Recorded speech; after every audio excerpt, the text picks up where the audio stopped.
সংস্কার কমিশনগুলোর পূর্ণাঙ্গ রিপোর্ট আমরা আশা করছি 8 ফেব্রুয়ারি প্রকাশ করা হবে।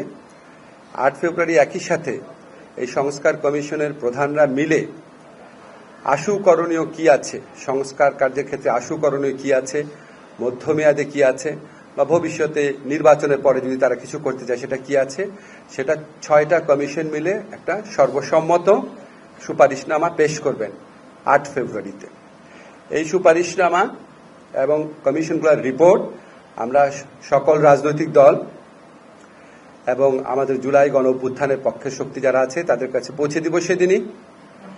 এরপর রাজনৈতিক দল গণ অভ্যুত্থানের পক্ষের সকল শক্তির সাথে আলোচনা এবং সমঝোতা ক্রমে জাতীয় ঐক্যমত্য কমিশনের প্রথম আনুষ্ঠানিক বৈঠক অনুষ্ঠিত হবে।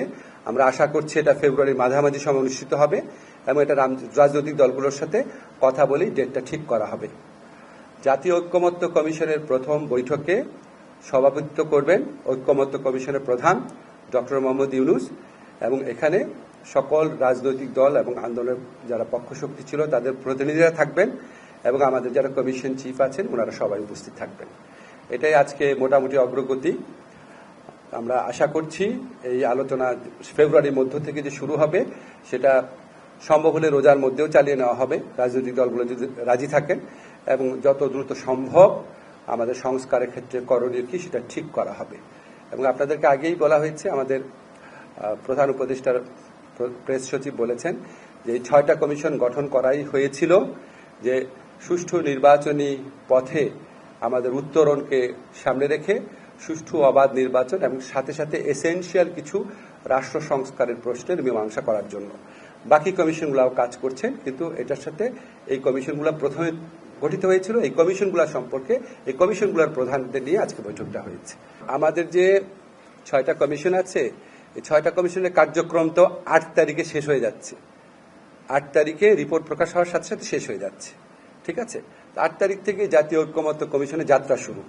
তো আলী রিয়াদ সাহেব যখন 8 তারিখের পর মধ্য ফেব্রুয়ারিতে আলোচনায় বসবেন তখন উনি সংবিধান কমিটির প্রধান হিসেবে বসবেন না, জাতীয় ঐক্যমত্য কমিশনের যিনি আপনার ভাইস চেয়ারম্যান হিসেবে বসবেন।